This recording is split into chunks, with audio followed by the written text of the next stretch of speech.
All right. Hey there. Welcome to Beauty and the Pom podcast. I'm Kiani Mills. And I'm Andy Reid. Two friends who have a very similar set of values, but who have taken very different life paths to end up in similar situations.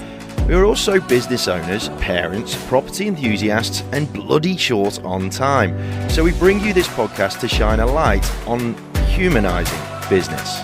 Because look, let's face it, business is life, and life is business. Welcome back to this week's podcast for Beauty and the Pom. Andy Reid, it is always my pleasure. Likewise, Kiani Mills, good to see you. This conversation kind of was a bit of a follow-on from a bit of meandering that we took part in the last episode, and we wanted to talk about escapism, didn't we? Yeah, we did. And I love the fact that we're still pulling out Andy's dictionary words, meandering. Well, shit, if we're going to make them official, then we might as well use them, right? There you go, team. You heard it here first. The word meandering is being entered into the Oxford Dictionary by Andy Reid. Yep, big time. I'll just scribble it in with a Sharpie. Anyway, Kiani, escapism, it's really interesting. And we start off because you cottoned on to something that I mentioned just in passing, which is generally what you tend to do. You tend to notice the things that I don't. And the conversation sort of starts off with how I used to refer to auctioneering as escapism. So, gang, tune in, see how you go, see what you take out of it, and give us your thoughts. Send us a DM. Please just be kind with the meandering. Thank you. I used to see auctioneering as escapism, but that got toxic for me. Yeah, right. That got really toxic for me. So it became almost like addictive. Oh, yeah. Like in a really bad way, though. Like to the point where if I wasn't doing an auction, then I was happy to maybe look at calling it a day, life-wise. Yeah, wow. That's deep. Can you say you don't have an addictive personality? Ha! Clearly, according to my caffeine intake. Thanks for bringing that up. We've got 2 in 2 episodes. This is great. Honestly, seriously. This was not supposed to be a podcast where all we do is identify the shit that I'm addicted to and have a problem. It really wasn't. It's not our intention. This has literally turned into a podcast where I make myself out to be this absolute addicted flog. And Kiani's this, I suppose that's the whole thing, I guess, Beauty and the Pom. I guess we subconsciously knew that it was going to go down this fucking path. Not at all. You are not at all. I think, if anything, it shows dedication. And again, I said the same thing to you about the coffee. It's a habit, and it's, in my world, I would call it a ritual. You know, I do my essential oils and have my drops to calm me down, and I'll have a cacao and do a moon ceremony and things like that. But legal weed. To me, it's a ritual, so that it gives me a minute to get what I need out of that moment. And you are creating these rituals. And there was something in those auctions that was filling something inside of you that you weren't getting from the rest of your life. Oh, look, I know it was a sense of freedom. My biggest problem, amongst a few, is as soon as I have time to think, I start coming away from what makes me good at who I am and what I do. When my brain gets in the way, I start removing myself from that state of flow, that place of being like properly connected as an individual, as a mind, as a business, as a brain, and blah, blah, blah, blah, blah. Is right? That when the self-doubt comes through and the negative talk? And yeah, to a degree. Or is it more of a distraction? Oh, it's all of the above. It's both. Because a lot of the time, these small distractions turn into doubt, right? A lot of the time, you know, these little habits, these little things that I do distract me from what my task and whatever it is I'm doing. But then that becomes a problem, because then that wheel, that vicious circle starts whipping into gear, where I'll distract myself and then I'll look at the time and go, fucking hell, I've just wasted another 15, 20 minutes. And then I'm back into it, right? With the auctions, yeah, they absolutely got to a stage where I genuinely felt like the rest of my life and work was so much of a fail that I was ready to call it a day on more than one occasion. Almost that validity of existence only existed when I crossed the threshold and walked out in front of a crowd when, you know, nothing else mattered. I like I said, I referred to it as escapism. And at first that gave me some comfort, some solace, knowing that I had somewhere to escape to. Yeah. But it very quickly turned into a big, big problem, in the sense that or think about the vernacular, think about the way that I'm describing them. I feel that I have to escape from my existence in order to validate myself. Yeah. That's not fucking good. It's not good, but it's also not uncommon. I know that, especially in times when my life at home was in turmoil and trauma filled, I lived in a state of fight or flight, and walking into the office, I would be able to put all of that aside and absolutely escape. And what kept me going in that world, which is what you've touched on, is the sense of external validation that came from others, because I was succeeding so well in this area of my life, while behind the covers, nobody knew, but the rest of it was absolutely falling apart. So it's almost where we create this mask and we create this alter ego of ourselves, which FYI, my alter ego's name is Shaniqua. Totally. I'm definitely love the R&B and, dark on the inside. Anyway. I did not have you down for ghetto rap. Is that you? I did do the car drive home from hardcore Compton, Kiana. Not like hardcore, but I'm a big fan of R&B. I do love it. Nice. Anyway, love it. Learn something new. But I absolutely wholeheartedly, in my mind, if I wasn't successful and succeeding in that world that I'd created, which was business, then likewise, my world would be over. Absolutely over. It's shit. It's like, you're absolutely right. It's not uncommon. A lot of business owners, full stop. Doesn't matter if you're small, big, or whatever, right? Let's quit with that stupid pigeonholing nonsense. Any business owner would have those challenges at some point or another, or any human would have those challenges at some point or another, right? I honestly think even employees as well. You're right. Don't pigeonhole it, because employees, it's like a Hunger Games style. The only way that you are going to get to where you want to go to is by stepping on the people next to you. Especially in the corporate world, when you work in an office, it's who works the hardest, who works the longest hours, who will go above and beyond, who will bust their ass for absolutely a pittance to prove that they deserve top run. Yep, I saw that a hell of a lot with salespeople when the lockdown happened, right?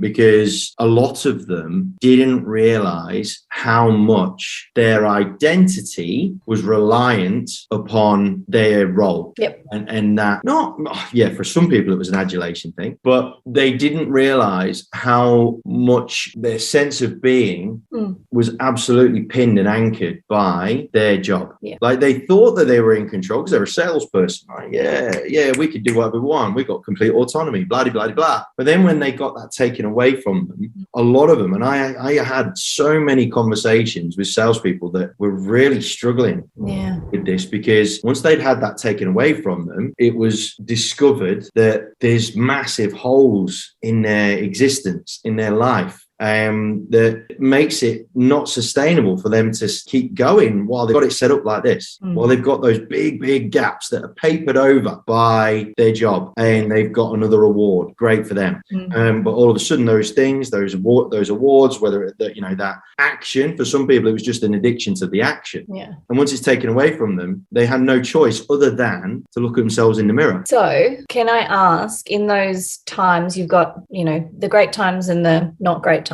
If we were to look at, is there a link between one and the other? Is there a link between what's going on at home and what's going on at work? Or is it internal, which we've spoken about in the last episode? Is it external, coming from the validation, which we've already spoken about, but is that the true reason underneath the layer? To me, that's the kind of surface level ego layer that fulfilled that need. If you look beneath it, was there anything else? What it ended up doing for me was it really did open up Pandora's box. And I'm super grateful now. Back then it was shit. Yeah. Now, hindsight's a beautiful thing, isn't it? Fucking hell. At the time it does. It feels like there is no out. It feels like you're suffocating. It feels like, what was the word I used last episode? Starts with a C. I can't think of it. Anyway, consuming. It's all consuming. Yeah. The thing that really compounded it as well is, and you can kind of compare it to, say, for example, when a celebrity. So, for example, the biggest name for me that really highlights this as something that a lot of business people need to be, and employees, anybody that's got a job, anyone that's earning money, be very, very aware of this. It's Robin Williams. Oh my gosh, wasn't that devastating? Right? Yeah. That guy, outwardly, funniest, most engaging on the face of the planet, not just in his hometown, like on the face of the planet. Yeah, and then he gets found by his partner swinging. It's heartbreaking. You can see how that external mask that he created to hide all of his pain became so prevalent that he lived in a world to make others happy because he was so hurt on the inside. And that's for a lot of selfless people, of which I like to think that I'm one. When you're in a sales role, when you're in an industry like real estate and whatnot, or any sort of business really, when you're a selfless person, you can so easily feel that whatever you do isn't enough. Yeah. And kind of probably relates to some very old wiring, which is why I don't tend to register other people's successes in my head. Or you're a contributing factor to that success as well. Yeah, because that for me, that's what I was put on this world to do, right? And the problem is, and for a lot of people that will be having similar sort of thoughts, like even if you're a trader, you're a sparky, you're a plumber, you're whatever, right? You won't be doing that sort of job without feeling like that's what you're supposed to be doing, right? At that one point in time, like especially for the blue collar work, because it's so physically taxing and draining, you know, and there is so much to know and understand and learn around being a sparky, around being a mechanic, around being a, you know what, like the amount of technicalities around roles like that, it's doctor level shit, half the stuff. Yeah. Well, that's when we talk about mastering your trade. Yeah. It's a mastery. Oh, put a car in front of me and I'm freaking useless. Oh, so shit. I take my hat off to those guys. Seriously. But when you're living in service of others, you can so quickly fall into a massive trap that really engulfs you. When at the peak of my drama, it was weird. Well, I say it was weird. It was supposed it was pretty obvious, really. When I was in a real bad turn, my performance would actually improve. Like if you were to look at the numbers, like one of my biggest runs of listing success, for example, was during one of my lowest points. So if in this minute, if you think about that, what in that moment underneath the, validation, what were the emotions that were driving you through that? Was it desperation? Was it fuck it? What was it? There was a degree of fuck it involved for sure. It got to the point though where I'd separated me from my life. Yeah, wow. My life was running, doing its thing. And my complete lack of care towards not lack of care towards the outcome from a customer point of view, but like the amount that I did not give a shit about life meant that I had I had no desperation in me at all. Right. Okay. So there's no tangible. You were there to create, action, leave. Yeah. There's no emotional attachment. Oh, there was zero. I had zero attachment to any of the outcomes at all, because in my head, in my heart, like didn't matter. It doesn't matter.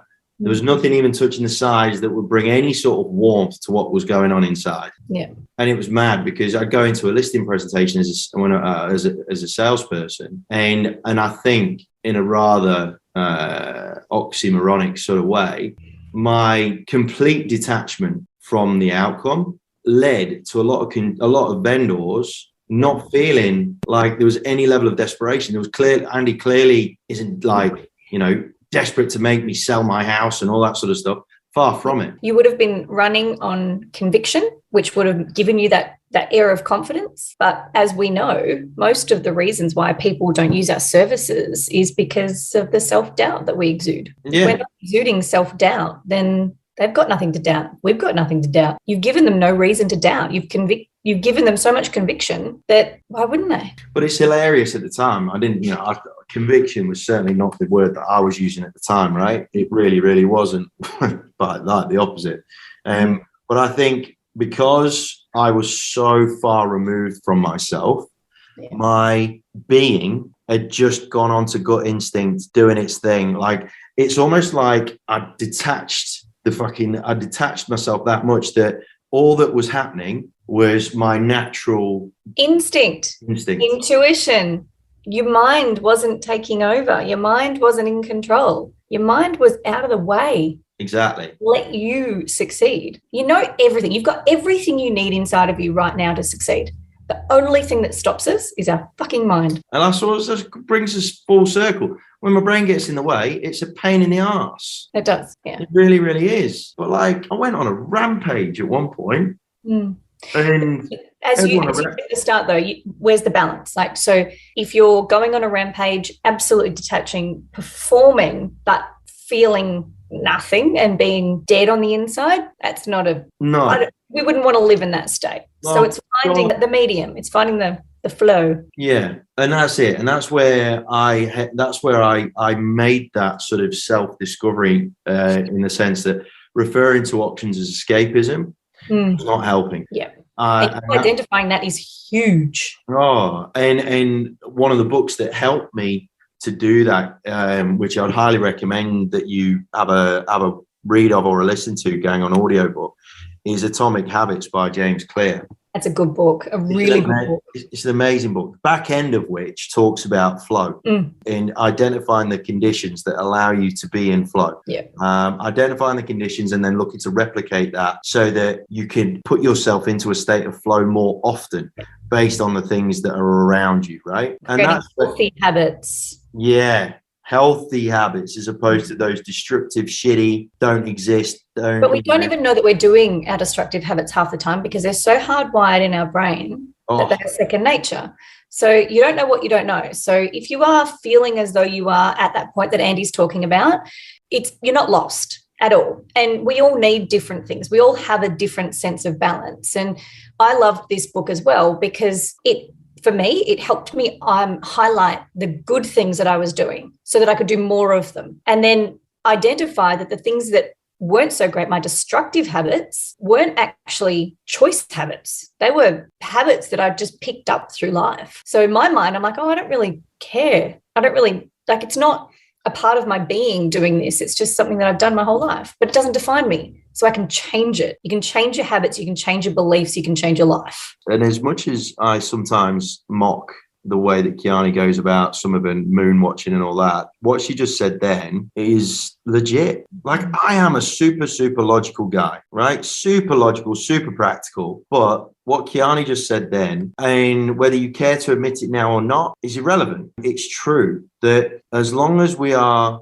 breathing, as long as we are pumping blood through our bodies, we have the choice to be able to make decisions that can alter the trajectory of how we crack on. Yep. And the sooner that you give yourself permission to do that, to actually, even not to make those decisions, as soon as you give yourself permission to believe that that is true, acknowledge it. Because that's a hard step, Kiani, right? Massive. Fucking hard step. I think for me, it was looking at the bigger picture beyond just what I'd created as this is who I am, right? You can't change me or I won't change. This is who I am. It was when my eyes got opened to take it back to kindergarten and the things that we learn in kindergarten. Sit at the table. Don't speak while you're eating. Not allowed to get up from the dinner table until you've finished eating, which we put down as manners. A lot of countries don't do that, but that's what we do. So that's fine. We just follow suit. So then we teach our children that. Then we go to school and we've got a library full of books, but the books are curated by the school based on what the school, whether it's a religious school or whether it's a state school, even if it is a state school, there's still books in there that, there's books that aren't in there. That's probably more important. So they're curating us, even the way they put our tables, the way that we have to have our pencil cases, like every single thing. It's habit. It's something that we have just learned, right or wrong. Our teachers' influences, our parents' influences. Even growing up, I remember I had to get 4 teeth taken out and I had 2 at the top and 2 at the bottom. My whole face was numb and Mum was like, I'm going to get you some chicken and sweet corn soup. And I was like, no, I don't like that. That's gross. And she's like, you've never tried it. And I say, yeah, no, but it's gross. It's disgusting. No one likes it. Like, no one eats it in my whole family. And she's like, I'm just going to get it for you, sip on it and see how you go. And I don't even know why she chose it, to be honest, because as I said, no one eats it. Anyway, I started eating it with my mouth numb and dribbling half of it out of my mouth, and I was getting it in my mouth. But I went, oh, I do like that. What an amazing thought. I didn't think I'd like it. So we can even put it down to the foods we eat. Like, we can get we can get deep into this conversation because 90% of who we are is made up of habits and indoctrinations and behaviors that we've learned from other people along the way. it's an interesting one. You're saying that 90% is based on all of that sort of stuff. But when it comes to, you know, the practicalities of running a business and so on and so forth, and this kind of comes to a topic that I really want to unpack down the track, is if our business is a product, right, then, and we're selling that product, you know, an actual tangible thing, then we think that our business revolves around said product, right? When in fact that product, that end product, it is a much smaller portion of how successful our business is than we get, than we believe, right? It's interesting you bring that point up, because with a product is a product and it will serve to do something for the consumer, right? But as we mentioned in the last episode, there'll be a whole bunch of products that do the same thing, that get the customer from A to B in whatever it is they want to do or achieve or be or whatever. But why do we focus so much on that little bit when you're right? There's this big, vast chasm of stuff that contributes way more as to whether we're successful or not. It's an interesting one, isn't it, listeners? Because we can look at our business as escape. We can look at our business as totally the opposite, as a practical, you know, this makes me money, right? This is what it does. This makes me money. This is what I'm here to do. Food on the table. If I'm in a job, food on the table. If I'm in a job, you know, it gets me through. It gets me doing, you know, pays the bills, puts food on the table, puts clothes on the backs. Whichever way you chop it up, right? Whether you're uber practical or uber, you know, emotional or whatever you want to call it.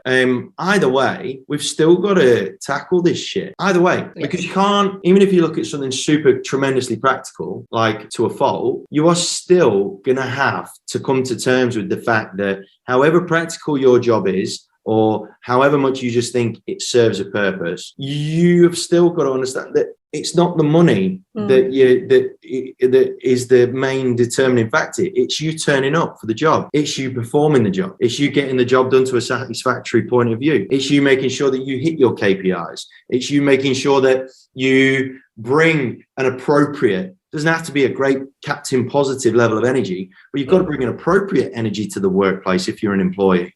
Because if you go in there looking, sounding, feeling, talking like an arsehole, you're going to get sacked. Yeah, on that, my biggest point of advice, my biggest tip that I would share with anybody, being an employee, being through trauma myself, and now being a business owner, is there has to be a level of leaving your shit at the door. Yep. So learn how to give yourself permission to perform, as opposed to deal with we'll pick that up at 5 o'clock. It's like dropping the kids off at kinder. See you at 5. You put it there, you park it, you go and have a fucking fantastic day. Because I guarantee you, when you go and have a fantastic day at work and you put your ass in the line and you do what you need to do and you perform, you go back to that feeling 10 times better. And you can deal with that 10 times better than you could in the morning. Pile a shit day on top of that, mate, you're not helping anybody. And even if bang on. And even if you are one of those people that, I just do a job, right? I just do a job. It's just my job, man. I don't care. I don't know. Well, right. But even if you don't take great joy in having a fantastic day or whatever, because, you know, your job, you don't feel your job's fantastic, you can still go into that with an appropriate level of energy by leaving your shit at the door. That means that you at least have a level of satisfaction that you've earned the money. Because at the end of the day, you're the one that has to go home. Yeah. Take pride home with you. Don't take misery and disappointment. You get to choose. Again, it comes back to choices. You choose the way that you behave. You choose how you respond. You choose how you react. Like everything. Purple Pill. Purple Pill.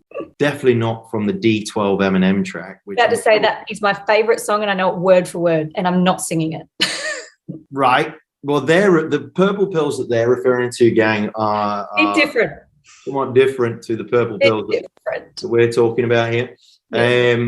I think that that's probably for me the biggest thing out of this episode is at some stage or another you gotta come to terms with the fact that the end product, whether it is wage, whether it is product, whether it is service, it really only accounts for 10% of 10 or 20 or whatever you want to call it. Whatever it is for you. how you want to rock, of how you rock and roll. You know, I've and it's interesting now you've said it. I go into a lot of training sessions from a real estate point of view, saying to people, look, I'm not here to reinvent the wheel. Wheel's running fine all by itself, right? The wheel's good. It's circular. It's good. If I can hopefully get you to maybe have a think about how the wheel's spinning and how you can maybe make it spin a little bit more efficiently or a bit better or a bit quicker, depending on what you want to achieve, maybe we might get somewhere, right? And I think too many of us put so much pressure on ourselves to do something that is ridiculously different and, you know, and all that sort of shit. When in fact, me doing my auctioneering thing and doing it in my way, because I'm not classically trained and I'm not an auctioneer. I'm just a guy that shouts in a way that helps, you know, I help connect people to outcomes and blah, blah, blah. It's the fact that I don't have to think about that makes it as unique. It makes it that thing that sets it apart, sets you apart. You're an employee. You know, you're not a lemming, you are still a human being. Yeah, that's right. There is ways to take ownership regardless of the role that you play. Yeah, absolutely. And I think if we actually understand that, you know, the 10% is the 10%, but that 10% is a result of all of the other 90% coming together. Yeah, absolutely. And the vast majority of that 90% is the ownership piece, right? It's the ownership piece, like you just said. Yeah, because the more that we own it and see it for reality, and it's not always great. That's the hard truth. The hard truth is it's not always great what you see in the mirror, but you don't know what you don't know. So by knowing it, you're that little bit smarter, aware, cluey, whatever you want to call it, so that the hopes are next time the similar situation pops up, or you go to do a listing presentation, or you go to sit at your desk, you go, oh, how'd that work for me last time? How am I going to do it this time? Now that I know what I know and you can't unknow it, am I going to do the same thing again, or am I going to show up for myself? Fuck everyone else. Yeah. And that's half of it, right? For those of you that are in that are one of those selfless people that I mentioned earlier on. Yeah, that would be a hard concept to swallow. Oh, for sure. But you know, right, of all the places that I learned a valuable lesson from, it was on an episode of Friends. I love that show. And it was the episode where Joey's on a telephone and Joey and Phoebe start having an argument because Joey says that there's no such thing as a selfless act. There's always, you know, there's no such thing as a selfless act, because in order for you to, you know, you want to take a selfless act because that makes you feel good, because you're a selfless person.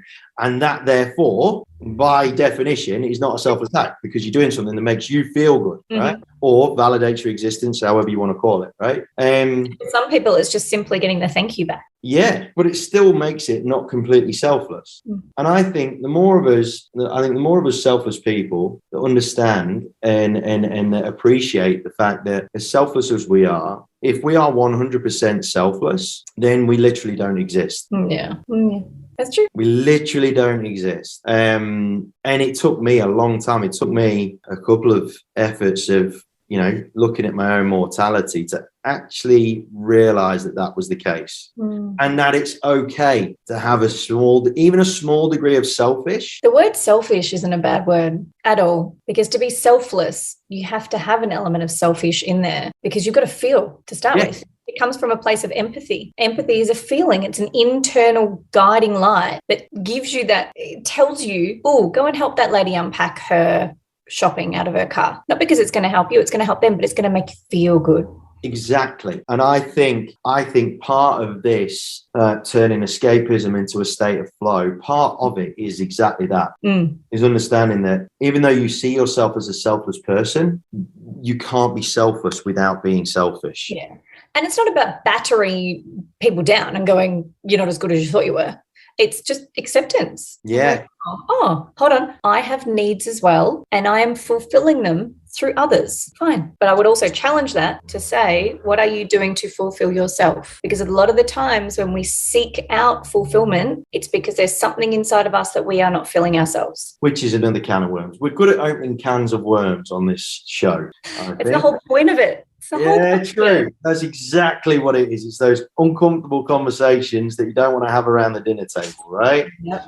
I think that's the best place to just press pause on what is. I don't know about you lot, gang, but hopefully some of you are just getting a little nudge, just getting a little breeze that just nudges you into thinking about things slightly differently. If you are listening to this podcast and hoping to God that there's going to be a magic pill of some description, you ain't going to find it, but hopefully that little nudge might start getting you going in a direction that can help you to find whatever it is your purple pill is. Yeah. And that's exactly right. You said it perfectly, what your purple pill is. We can nudge and guide and give you whatever crappy advice we have, but each individual's journey to self-discovery is individual. It's unique. We can't change it. We can't influence it. You are in control of your life, and it's your choices that will change the direction. We're just hopefully here to help along the way. Or help you even notice that you've got a damn choice. Yes. Right? It's a big one. And I tell you what, gang, if any of you are listening to this and just like completely disagreeing with it, please send us a DM. Because like me and Kiani have been wrong a whole bunch of times. And I would be delighted if anybody wanted to challenge anything that we talked about today. Please. And it comes from a place of perspective as well, because we're two people in a world of 100,000 million different viewpoints. So it's not challenging in a way that, let's have a conversation about it. It's a enlighten me, please, because we don't know what we don't know either. So if there is something else in that wide world that can help uncover, evolve a level of thinking, even ours, yes, I encourage that so much. Like, that excites me. Level of learning. I love learning new things, and especially learning new viewpoints and ways to think about things. So don't just sit and listen and shake your head. Send it too. Like, bring it on. Challenge us. Let's make it fun. Exactly. Gang, thank you so much for joining us once again. Hopefully you got a little bit of value for the time that you've donated to this little show of ours. Kiani and myself are super grateful that you are tuning in. And so, like I said, if you want to challenge us, or even if you just want to let us know that what you've learned, then that would be absolutely tremendous too. On behalf of Kiani and myself, take care, stay safe, healthy, happy, and hopefully we can help you find that purple pill of yours. All right. Take care, team. Thanks. Bye. Thank you so much for joining us. We are very grateful for your time, and we really hope that we've provided some value. Follow us on Instagram if you've liked what you've heard, and if you have anything that you want us to talk about, things that might have been bugging you but you've not quite had the bottle to really bring it out into the open, send us a DM and we'll happily bring it to the table.